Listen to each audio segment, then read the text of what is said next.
Hi everyone, I'm Erin Autin, Director of Research Programs at Zpryme, and welcome to Zpryme's first virtual town hall. Today's town hall will focus on innovation in the clean energy space, and particularly solar energy. We'll cover some of the challenges facing the industry and how innovations in solar energy can continue to drive energy transformation and help move us towards a sustainable energy future.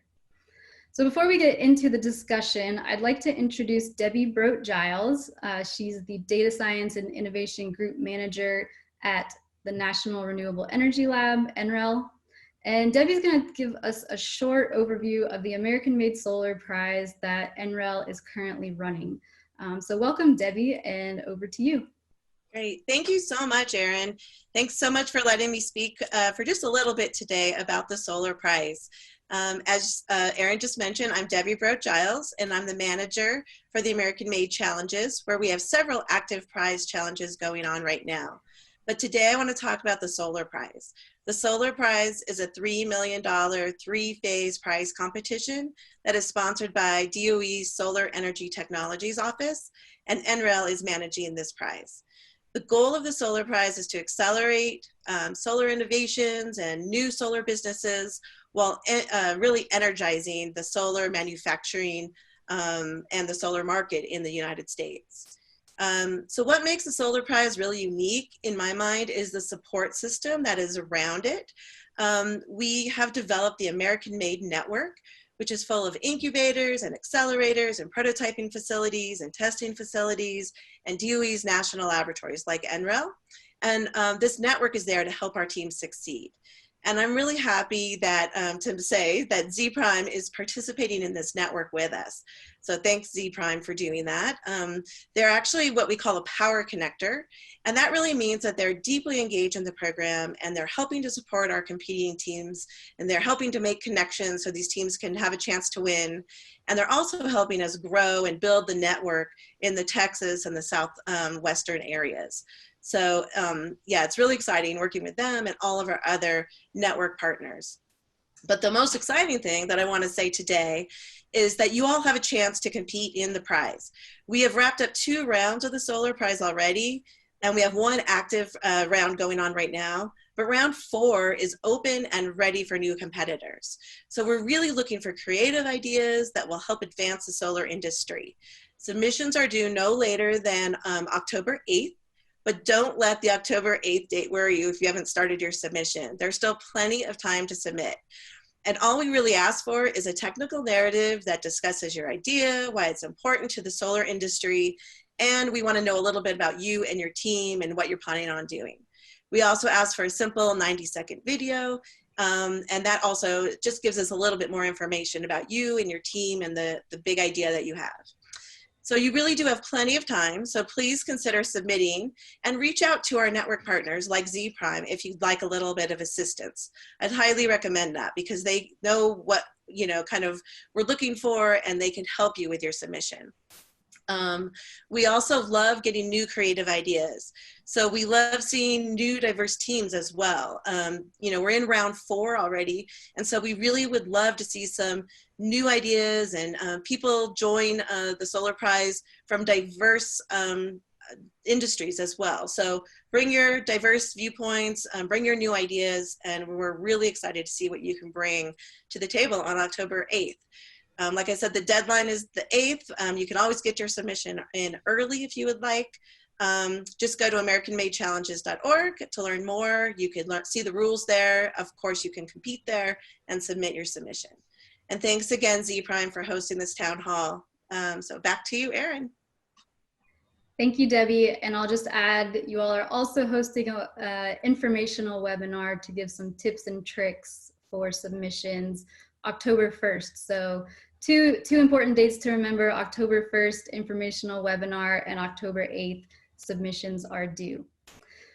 All right, I'm very excited to introduce our town hall participants today. We're gonna have about a 25-minute conversation and then we'll open the floor up for audience Q&A. So submit your questions in the chat box as they come up and we'll try to get to as many questions as we can.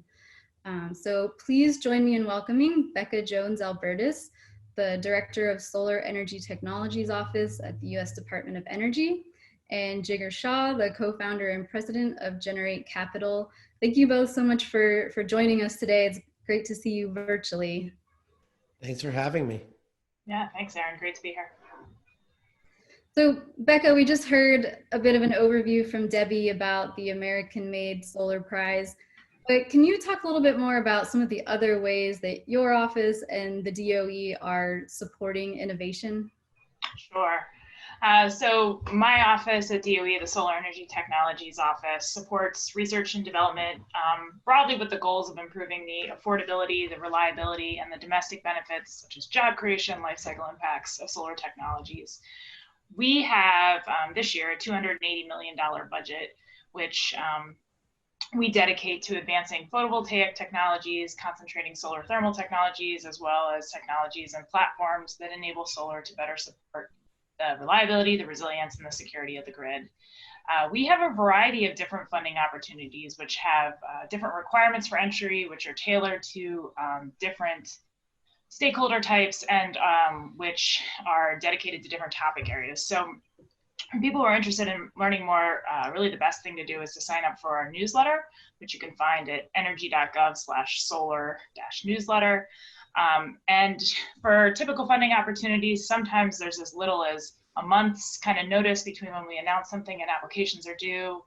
We aim for a bit longer, several months, but really the way to hear as soon as possible, so you have as much time as possible to decide whether to apply, is on our newsletter. Just as an example of some of the kinds of things that we support related to entrepreneurs and small businesses, we have the American-made Solar Prize that Debbie talked about, which is really designed to be a low barrier to entry to help individuals or small businesses who have an idea take that idea, supported by the American-made Network and small amounts of funding through 3 phases, take that idea into a prototype that's ready for testing. We have, many of you may be familiar with the SBIR, Small Business Innovation Research Program, another opportunity for small businesses to receive funding to develop ideas and do research. And then we also have,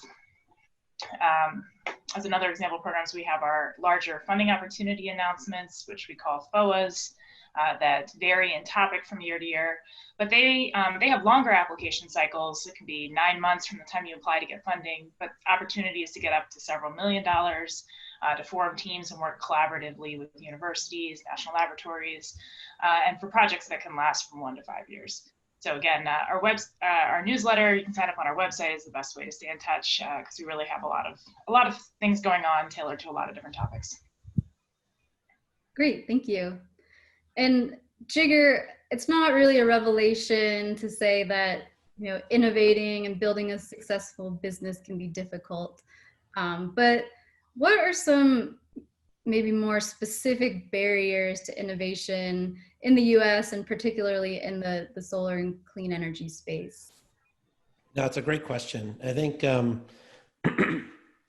as Becca knows well, I think the solar industry really has been plagued by figuring out how innovators can enter our space, just because everything needs to be "quote unquote" bankable, and that is a poorly defined term, and oftentimes used to leave people out of the innovation chain. And I think what DOE did quite remarkably early on was create this Sunshot program that allowed folks who had really good ideas to get small amounts of money. I think that and Becca's obviously upgraded that program and given people all these smaller funding opportunities by which to really prove out their business model so that there's something to show.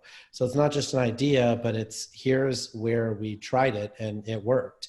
And I think that is one of the really interesting ways to overcome the structural barriers around the bankability argument. But clearly, when you think about the cost reduction the solar industry has experienced over the last 10 years, it's purely due to innovation, incremental innovations being implemented in the solar supply chain every single year. I mean, you think like 2 years ago, bifacial panels were not respected by most of the investment class. I mean, today, bifacial panels are commonplace. I mean, 5 years ago, Google rolled out how you could use Google Maps to sort of do solar analysis. No one used it. I mean, but today everyone is using sort of modern mapping tools to reduce the amount of truck rolls that they have to do to homes before they can provide an accurate price quote. Now today you see the extensive use of drones to do a lot of inspections, et cetera. So, I mean, my sense is that we actually are a place where innovation can thrive, but but I think DOE plays a critical role in providing some of that imprimatur of validation to get people started.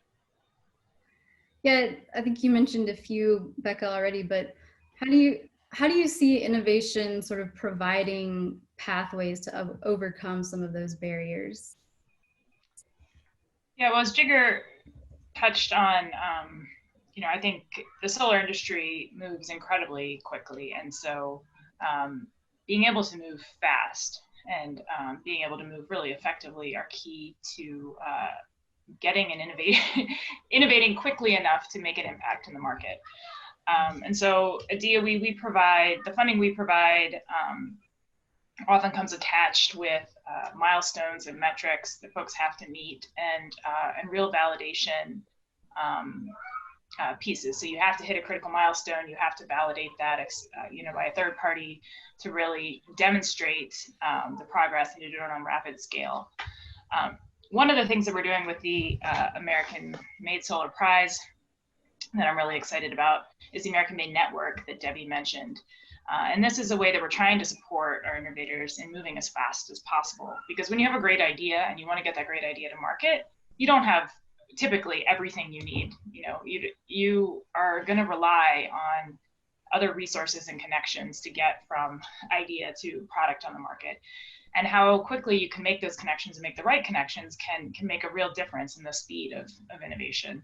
And so what we're doing through the American Made Solar Prize is have built this network of entities, as Debbie mentioned, national labs, incubators, industry experts, who are all committed to helping these teams who are competing succeed. And then in fact, they can get prizes as well for being helpful. And by doing this, we're trying to make some of these connections less serendipitous, make them faster, more deliberate. And nearly every single one of our semifinalists and finalist teams in the first 3 rounds has highlighted the impact of at least one connection they made in the network to being instrumental in their progress. So that's one thing I think is really special about the prize, and we're looking to leverage the network more broadly for innovators across the solar industry. Yeah, just at Zpryme as a power connector, the few people that we've talked to who are interested in competing are just really thankful that they have someone to go to and that we take the time to talk to them. So I think that just speaks to the network that you all are creating. So when we talk about solar innovation, we need to remember that it's an entire system, and we're integrating technologies with other technologies like storage and electric vehicles. Those technologies will, ultimately be part of the future of the solar industry. So Becca, what advice do you have for innovators in the space about thinking holistically, working with other partners, other stakeholders? Yeah, I mean, and this is a really important point. I have a lot to say here. I'll try to be pithy, but even just a decade ago when we were talking about innovation in solar, it was really narrowly focused on the solar industry. I'm sorry, on solar technology, because what we had to do was get costs down to unlock solar deployment. But we're in a really different place today. I mean, solar is the cheapest form of new generation in many parts of the country, and we have a handful of states that are getting 15% or more of their electricity generation from solar already, and moments in time where we're operating segments of the grid on a majority wind and solar power, which is a new paradigm for grid operation. And so, it's really important in terms of advice to, today we have to think about the whole system. We can't think about technologies in isolation. Have to think about how solar is integrating with these other technologies and with the full electricity grid. And I think some of the most important potential innovations and opportunities are related to this integration. One thing we know is that as solar gets to be 20% or 30% of electricity generation, its economic value starts to plummet because you have to start curtailing the solar energy because the supply of solar, the supply of sunlight, becomes significantly mismatched with when we need electricity production.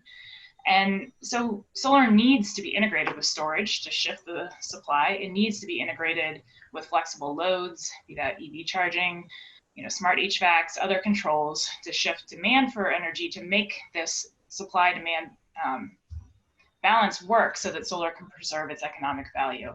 There's a lot of exciting work in this space, and there's room for lots more innovation. There's also really great opportunities to harness the potential for solar to support the operation of the electricity grid, especially at these times of day where we're seeing wind and solar for moments today, but those number of moments and the duration of those moments is only going to grow over time when they're supplying the majority of power to the grid. And so they have to be able to support the stability of the grid, things we know that these technologies can do, but they're not being used to do today. We have 2 million solar systems on the distribution system as well, and harnessing those systems with energy storage and other distributed energy resources also offers some really, I think, exciting opportunities related to energy resilience and how we can harness those resources to supply critical loads in the event of an outage, so that we're not talking about backup generation where it has to be physically co-located with the load it's trying to serve, but we're really looking about how we can bring back parts of the distribution system with our solar and storage and other resources at the same time as the bulk system is coming back online. So there's some, I think, really, really exciting new paradigms there. And especially when we're talking about things like resilience and these other systems issues, it's going to require working with really diverse sets of stakeholders, and that have different priorities. They're going to speak, seem to speak different languages. And so partnering early with some of these stakeholders and other entities is really critical to be best positioned for success. And so, we really encourage people to form diverse teams that represent the different stakeholders that will be needed to bring your technology successfully to market. Jigar, do you have any thoughts? Well, I think Becca covered it really well. I mean, the one thing I'd say is that today, residential solar continues to be stubbornly expensive here in the US compared to reference prices in Australia or Germany. And I think that that represents a huge opportunity for innovation and places where people can, put in their best and brightest ideas. I think the other opportunity that we're seeing a lot of is just integration with EV charging, integration with, building management, load management, and other types of software solutions that can help manage the loads in the building so that you're not net metering as much of the power, that you're actually using it when you generate it on a distributed basis. I think there's a ton of innovations that have been conceived of but haven't yet been brought to market in those areas. So speaking of bringing to market, once an innovation has made it to market, maybe had some successful pilots, what's the next step? What should innovators be doing to move towards scaling? Well, I think the main challenge that innovators have is that they quickly try to jump to the mass market, which often doesn't work very well, right? And so what you really want is to find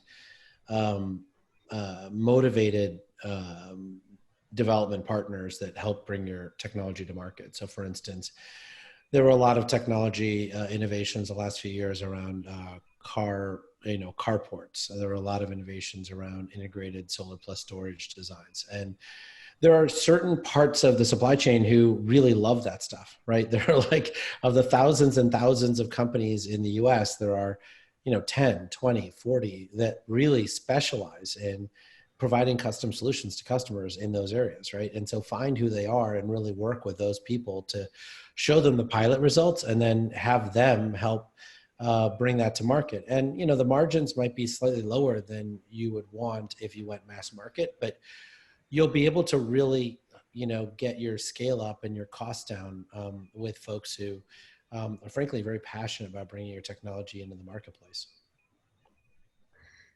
Yeah, and Becca, I think you touched on this a little bit earlier, but or you both did. The innovation is happening so quickly in the solar industry, but for an individual company or person, it can take several iterations or cycles.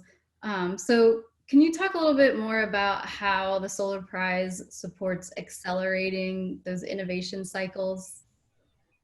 Sure. I think so. Part of that is really through the American Made Network we've been talking about and trying to, again, make those connections much faster for folks to get the right facilities, to get the right validation, to connect to the customers they need to get or the potential customers, the potential funders, to get early feedback into what's needed to take their cycles to the next level. We give our finalists and our winners vouchers to use with the American Made Network facilities, $75,000 of vouchers. And so they can use that money, for example, for validation testing of the national laboratories. They can use it both during the initial round that they're participating in the prize, where it's designed to be, a full innovation cycle, and then the winners have funds to use sort of in their next iterative cycle after that. We also have these other funding opportunities which provide larger amounts of funding to help in some of these later cycles that these businesses can apply to. So I think, and just one thing to add to Jigar's comments earlier to build on, I think also there's a lot of opportunities for partnerships with other industries and sectors, especially on the distribution side, that can, open doors. And one of the Solar Prize awardees for the first round, phase 3 photovoltaics, is developing models for integrating solar into manufactured homes at the manufacturing stage as a way to make it much, much more affordable to have solar in a manufactured home by having it built in the process, and then you can be part of the mortgage. And so, it's their partnership with factory home builders that is accelerating, their path to market. And we have another small businesses we funded, Extensible Energy is another example, who is developing a platform for flexible load control, but ended up partnering with an energy efficiency company to get to market and to offer kind of integrated energy solutions. So other opportunities to get earlier to market and to reduce costs can be to build some partnerships with adjacent market spaces that either already have customer bases or where there's some real synergies that can lead to, really opening new markets or cutting costs, or both of those things. Jigar, are there any common traits that you see in companies that successfully make it to commercialization? Yeah, I mean, in general, I'd say that the ones that are the most successful are focused on revenue and not investment, right? So investment is critical, but actually bringing money in the door by deploying your technology and getting paid to do it is more important, right? And I think that it actually leads to a more sustainable sort of, business growth trajectory. And it's amazing to me how many people, are sort of busy designing their technology and, the blowing through, let's say, $5, $6, $7 million of investment before they actually come to market with a product that people can look and touch and feel, right? And so I think balancing the two and figuring out how to bring alpha products and beta products to the market that folks can evaluate is really critical early in the process, so you can get that feedback you need for, putting your time and money into a final product that meets the market's needs. So I have one more question before we get into the audience Q&A. We did get some questions from when people were registering, but if you all have questions, please share them in the chat. Jigar, I'll start with you on this question, but often the people who could benefit the most from new technologies and clean energy innovations lack access to those technologies. So how can we make innovation more inclusive to better serve some of these marginalized communities? No, it's a great question. And in general, I'd say that for most of those communities, there's actually, infrastructure providers to those communities, whether it's the affordable housing providers or whether it's just local electricians and plumbers and roofers and others that serve those neighborhoods and communities. And so I think that it's really about working with the channels to market. And for a lot of the solutions that we're offering, we're, quite a bit cheaper for, those marketplaces and provide far better financing solutions. So in general, I'd say that the biggest challenge we've had is that people just haven't made an effort. I do think that the channels to market to serve those communities exist. I think people need to spend more time and effort. And frankly, I think there's a lot more money to be made there because a lot of those marketplaces haven't been, over marketed to. And Becca, do you have thoughts? Yeah, I mean, so from the solar specific side, I think community solar is a really promising business model and opportunity for reaching folks who don't have access to the traditional ability to put solar on their roof. Over half of Americans don't have a suitable roof or don't own a home to be able to access solar. And community solar at this point is a pretty nascent as a business model. We still have a whole bunch of different business models that are out there. I'm really, trying to develop the efficient and most effective ones, but the potential is there to have large scale installations that can reach lower costs and be available to bring the benefits of solar to folks who otherwise can't access that. So we have a National Community Solar Partnership, which is a coalition of the diverse set of community solar stakeholders, from local governments to utilities to housing providers that are working with the goal of making community solar affordable and accessible to all American households. I think also financing is a really important piece of this puzzle and another opportunity for innovation. There's a number of promising financing models that can work to bring solar to folks who might not qualify on a basis of traditional credit scores. So Solstice Initiative has proposed an alternative credit score that they're using that has enabled a large number of low-income households to qualify for community solar. There's also novel strategies in who could be off-takers or intermediaries or guarantees of community solar agreements. The Denver Housing Authority did something really innovative recently where they brought 2 megawatts of solar to low-income households by guaranteeing the PPAs that were providing that community solar. So I think community solar is a really promising option, and we're still there's plenty of room for innovation to find the right business model that can most successfully, or business models that can most successfully bring community solar to a really diverse set of households. All right. Thank you for that. And so, like I said, submit your questions. We've got a bunch of questions here. See a lot of good ones. The first question comes from Tim Callie, and it says, where do you see the future of energy storage finance, and how will market participation revenues be treated by financiers? That's a great question. In general, I'd say that, energy storage finance is tied to the energy storage use case. So if it's resiliency with residential solar, it'll just be financed directly through the residential solar options that people already have. If it's demand charge savings for, commercial industrial customers, it'll depend on the tariff that customers are on. And some tariffs allow for large savings and some offer very modest savings. For utility scale batteries, it's really about, whether you have full access to the revenues in the grid. I mean, the FERC order 2222 hopefully helps along with FERC order 841 and 745, but a lot of those have not been fully implemented by the different regional independent system operators. And so those revenue streams are not easy to access yet, but the hope is they'll become easier to access over time.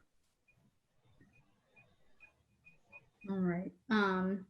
Next question is actually from a colleague at Zpryme, Dylan Lockwood. How is the incoming generation of energy professionals going to shift priorities internally for the industry? Thoughts on Gen Z? Well, I mean, I don't know that I've got any great insights on Gen Z. I would just say that I think the level of enthusiasm for people entering our industry has never been higher. So I think when you think about the quality of talent that we've been able to attract to our industry, when people have 3 or 4 job offers, they oftentimes pick the solar industry over other job offers that they have, which is, pretty impressive. And as the quality of the people that we're able to attract into our industry goes up, the success of our industry goes up, right? I mean, that ultimately, if we're attracting the best and the brightest people, then, we're going to get the best outcomes. There's no shortage of needs for new ideas and the Gen Z workforce to join, in the energy space in general, and that the utilities and other parts of the energy sector have a growing need for new enthusiastic folks to join. So there's plenty of opportunities for Gen Z to make their impact. Yeah, we've got a couple working with us at Zpryme, and I have to say they've added a lot. They've added a lot to the way that our organization thinks, I think. Becca, one quick question for you. What was the organization you mentioned for financing for low-income households? So I mentioned 2 examples. We're aware of a number of people that are trying to do some really exciting things in this space. The 2 I mentioned were Solstice Initiative, who's developing an alternative credit score that can be used for energy applications instead of relying on your default energy score, because there's some evidence that people pay energy bills more reliably than they may pay other credit bills, and so that should be that should be taken into effect when considering energy products. And then I also brought up the Denver Housing Authority, who was one of the winners of our Solar in Your Community Challenge, which we have a website for. It's a great resource to look at some innovative models, some folks who've done some really innovative things related to models for community solar, and specifically for bringing community solar to low and moderate income households. Thank you. All right, so Brian Bragington Smith says, this distributed grid value is not being fully embraced by existing utilities yet. How can this be changed? Well, not easily. I think it requires a lot of work, right? I mean, I think in general, utility companies have existing ways of doing things, and to get them to change requires a lot of work with public service commissions and ratepayer advocates and many other stakeholders. Frankly, I think that we've had a lot more success than people thought was possible. I mean, whether you've got wholesale changes that have occurred recently in South Carolina, you've got massive changes that are now being proposed in Alabama and Mississippi. I think you've got a lot of states around the country that are starting to say, look, this has to be a more democratic process, and consumers have to get, compensated fairly for the investments that they're making in this kind of technology. But it doesn't happen without a lot of effort. It's not going to happen through, some sort of stakeholder process. Related to resilience applications, some of those are where the value is much more closely tied to the customer themselves, and so easier to realize without being tied into rate processes and other things.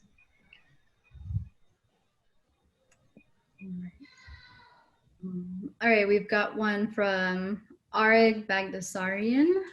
What is the best business model that will make home PV systems more affordable? Is it power purchase agreements? I think one part of that question is affordable for whom, and over what time span. So power purchase agreements are great for folks who don't have access to cash up front, and can in many cases make solar energy systems affordable from day one, create cost savings from day one, but they lead to less overall total cost savings than buying a system outright. So I think it depends a lot on who the customer is, their own financial situation, whether they have access to loans or cash on hand. There's not going to be kind of one answer that works for everyone.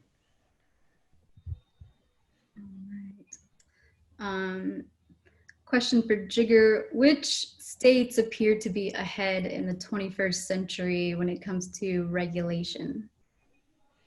Well, I don't know that anyone is ahead as much as there are people who are more active than others, right? I mean, certainly there's alternative business models from Massachusetts to New York to California to Texas now, and they all have sort of different feelings as to how to support the market. And I think when you look at what North Carolina, South Carolina, Georgia, and others are doing, some of those markets are copying the business models that they like the most in other places, regulatory models, right? So, California is far more top down. I'd say that, Texas is far more just open to all innovation. But I wouldn't say that there's one right answer. I would say that the answer that is never a good one is one that, basically restricts access by customers to, installing their own innovation. And I think those are the markets where you see the most frustration from customers. And you're seeing a lot of impacts from that frustration, from utilities not getting rate increases that they're applying for, to boards at rural co-ops being ousted completely and replaced with more progressive sort of change-oriented people. And Jigar, I think this is another one for you. You mentioned channels to market earlier when you were speaking. So Tracy Wallace asks, could you elaborate on channels to market? Dallas is in a deregulated market with an investor-owned utility. Yeah, I think Becca, answered it pretty well. I mean, I do think people should think a little bit outside the box, right? I mean, there's a lot of folks, for instance, in the roofing industry that, require the same materials and machines to be able to do roofing work that can do solar work, right? So you can imagine selling solar and roofing at the same time can reduce the cost of both individually. And because the solar industry is far better at financing than the roofing industry, you can imagine the solar industry could finance both the roof and the solar at the same time and get people into a better situation. And I think you see that with Tesla's offerings and lots of other folks' offerings. I think you separately see a lot of, solar now being looked at as a way for HVAC contractors. So when people need new air conditioning systems, they're opting for sort of electrify everything approaches and heat pumps and things like that. And then, and then putting in EV chargers and putting in extra solar to be able to handle all of those loads at the same time. So I think what you're starting to do is to see that the channels to market are not just a traditional solar installer who are, continuing to do really good business, but also some of these adjacent channels that actually have expertise that's relevant to solar.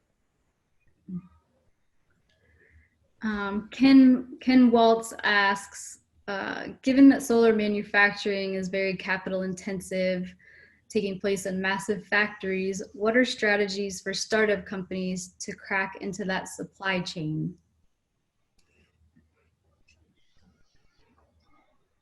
This is a very tricky question. It depends a lot on what the company is and the product that they're offering.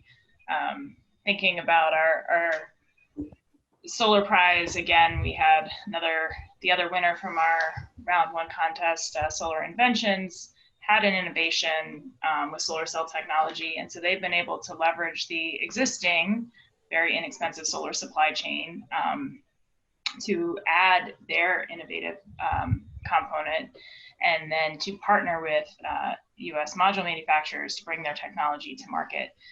So when you're talking about, a piece that can leverage the existing supply chain, the path is very different than if you're talking about an entirely new technology like perovskite solar cells, where you'd be building an entirely new supply chain and needing to raise the capital for that to get to scale. So those are very different sets of challenges. And in general, the lower the capital requirements to get to scale, the lower the barriers of doing so, because it certainly is a challenge to raise large amounts of money to get to scale, which is now multi-gigawatt scale in the solar industry.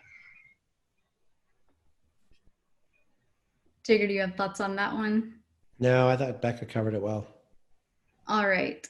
Thomas Hutchins asks, what are the critical success factors for a smooth transition to clean energy jobs? So I guess that means maybe if you're in a different industry, you want to transition into a clean energy job, any critical success factors? I don't know that there's like, a lot of barriers to entering the solar industry. I think that, or the clean energy industry broadly. My sense is that, there are many folks that are still hiring. So I think folks should, look at what posted jobs are and what the requirements are. But I think people should just go for it, right? I mean, even if you don't quite meet exactly what the requirements are on there, but you think you could, you should, go into it. I think there's a lot of educational sources that are funded by DOE and many others that you can use to bring yourself up to speed and just understand some of the intricacies of the industry. A lot of free resources. And so I think, folks do expect that, job applicants have taken some time to educate themselves about the industry. But I think that, the industry is still hiring and is open to folks with all backgrounds.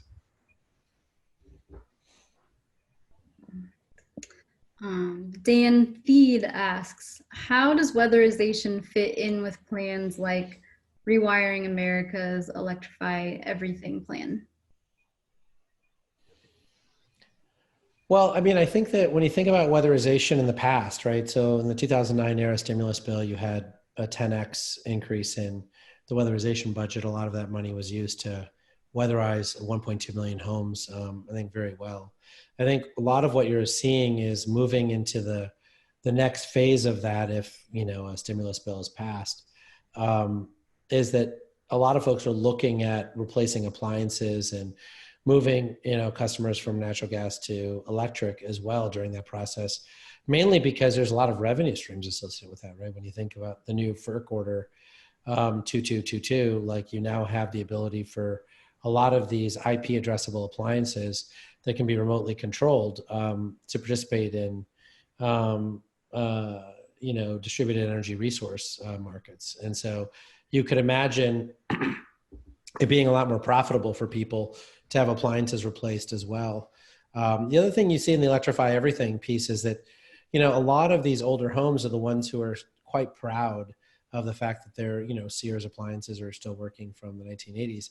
And while they should be proud that it's still working from the 1980s, a lot of those units are using 3 to 4 times more electricity than the current models that are available through Energy Star. And so the paybacks can be quite fast to move to a newer unit.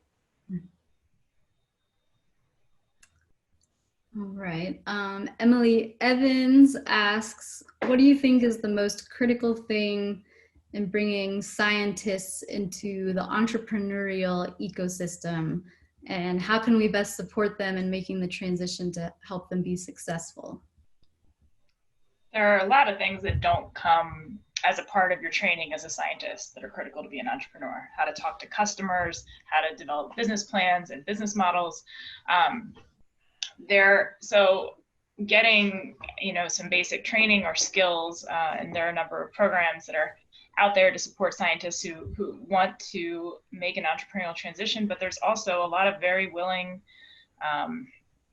folks with business expertise who can be great partners and help to make that transition. It's certainly a different skill set. And so, partnerships with folks who have those skills can be some of the most effective ways to get a new technology and bring it to market. Yeah, the only other thing I'd add is that in general, my experience has been that you really want to, as Becca suggested, build a team, right? And each person of that team has different skills and strengths and whatnot. I think, being an entrepreneur on your own is pretty tough. Bill Bindsteel asks, where will the pricing of solar for residential be in 1.5 years if after the ITC goes away or is reduced? You want to do that, Becca? You want me to? You can start. I'll see if I have anything to add. Well, I think in 2015, the U.S. Congress extended the investment tax credit for solar and phased it down over time. And the whole purpose of the phase down was first to give people, 5 years notice that it was coming. And second of all, to say that, you know, ultimately with the cost of solar coming down as fast as they have, the ITC is no longer as critical as it was before. For commercial solar, the 10% permanent tax credit stays in place. And then for residential, I think it goes to zero. But ultimately, I think when you look at the advances in financing costs and the way in which we can do that, part of you know, the give and take here is that, there's been a lot of specialty barriers that were put in place to access the ITC that folks with, you know, specialized knowledge around how to monetize it were, you know, sort of creating barriers to entry. I think with the ITC phasing down, I think you'll see a much more vibrant and competitive marketplace for all to compete. And one of the ways to do that is to make sure that folks are, you know, paying a slightly higher price for solar than they were before on the tax credit. But it just means that instead of saving 30% on your electricity bill from solar, you're saving 21% on your electricity bill from solar. So my sense is that it'll still lead to substantial savings, but a lot less complexity. And I think there's also room for innovation, and we're already seeing companies like Tesla that are attempting to go to, you know, develop business models that have substantially lower customer acquisition costs, which is a significant component of today's residential pricing. And without the ITC, you know, it's a driver for innovation to see how prices can go down, and they may not reach the same levels as without the ITC. But I think, you know, I agree with Jigar that there's still great potential that folks who go in for residential solar are going to save money over the lifetime of their system. All right, this is kind of a long one, but I'm going to read the whole thing. It says, I'm a utility guy in California. We support utility scale solar and distributed solar. One problem we see with distributed solar is negative impact to reliability. Utilities are responsible for reliability, and the distributed solar industry, it seems to me, just doesn't care about reliability. I know these sound like fighting words, but I really want to dialogue about a serious problem. I'd like to hear your ideas for improving reliability in concert with distributed solar advocacy. Solar technologies have proven potential to contribute to grid reliability and stability. Today, we're not using those capabilities of advanced inverters.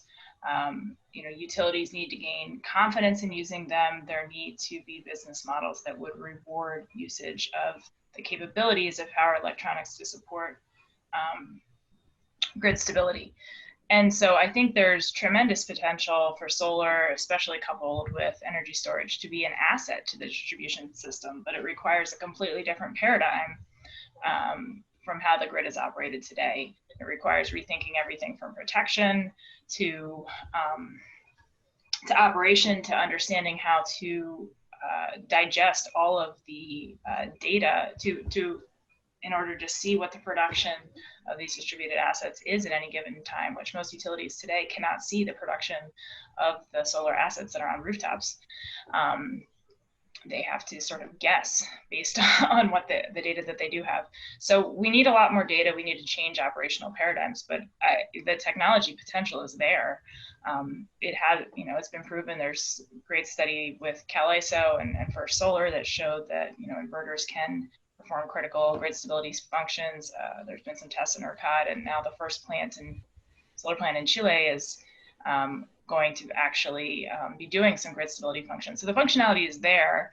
We just have to get to a place where there's been enough demonstration that utilities are comfortable using it. So I don't have concerns about whether it's possible. It's just how do we get from where we are today to the model where we're using these assets to improve the reliability of the grid. Yeah, I mean, Becca pretty much answered it. The only thing I'd add is that the utilities have never provided a framework by which they would like distributed resources to interact with their grid services group. So I think it's quite rich for them to suggest that that distributed resources haven't complied with a set of standards that they haven't yet put forward in the market. So once they actually put that forward and tell us how much they're going to compensate us for providing those services, I think we'd be happy to immediately meet those requirements. Okay. And you talked a little bit about the FERC ordered 2222 earlier. This question says, what price will DR get? Strikes me that wholesale generation for DR is not going to be very high, except in very rare circumstances. Yeah, I don't think there's an answer to the question. There is a framework, right? So in New York, there's the VEDR process, which is the value of distributed energy resources. In California, E3 has done a number of reports to try to calculate what that value is for California. So I think there's a number of academic frameworks that have been put in place as to how to calculate it. I'm sure DOE and others are, spending some time trying to figure out what the best practices are.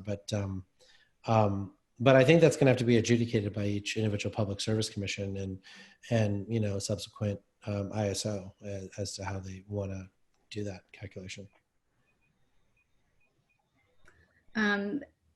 Becca, you talked a little bit about financing earlier on the low income community side. This question from Paresh Patel says, have you explored sustainable finance instruments like green bonds or social impact bonds to fund commercial or residential community solar projects?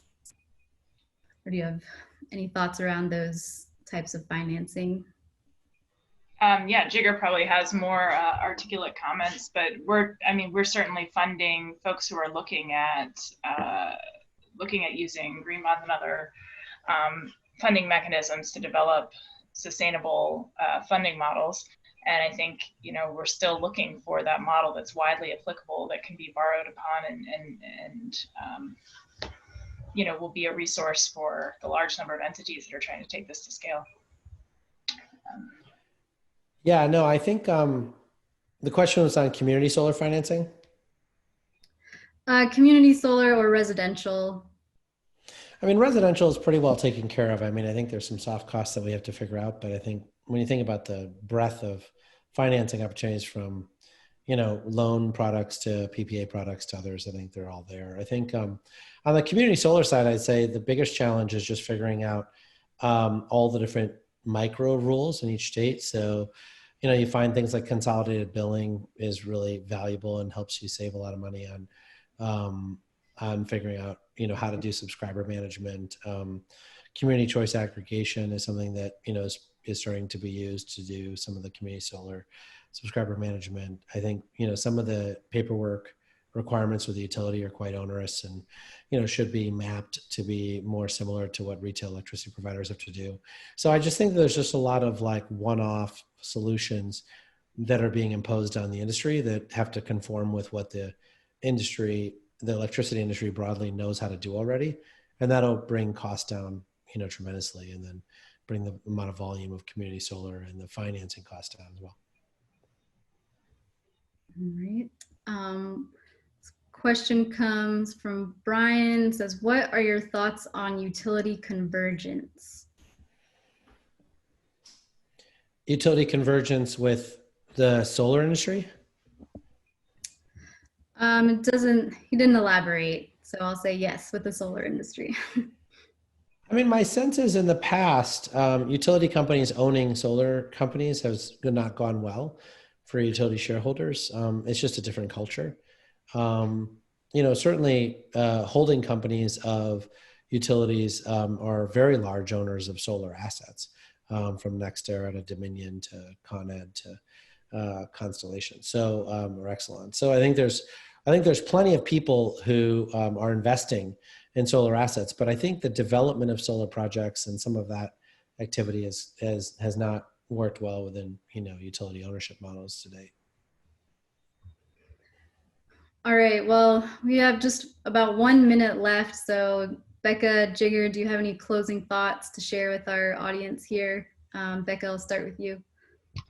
I'll just take the opportunity to remind anyone, especially anyone who signed on later and missed Debbie's comments, just to let folks know that we do have a round of the American Made Solar Prize that is open, and it's open for individuals or small companies who have ideas related to new products that can impact solar manufacturing in the US. And there's a pretty low lift to apply, and applications are due October 8th. So we hope some of you will check it out and be interested in applying.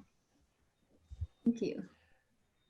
Yeah, I guess what I would say is that, I think this is a really large business, right? I mean, you're talking about something on the order of $40 billion a year now going through, into solar deployment every year. And so this is a place where we continue to need innovation, right? I mean, I think that, we've relied on net metering for a long time. There's clearly a change afoot around, changing how that works. That'll require a ton of innovation.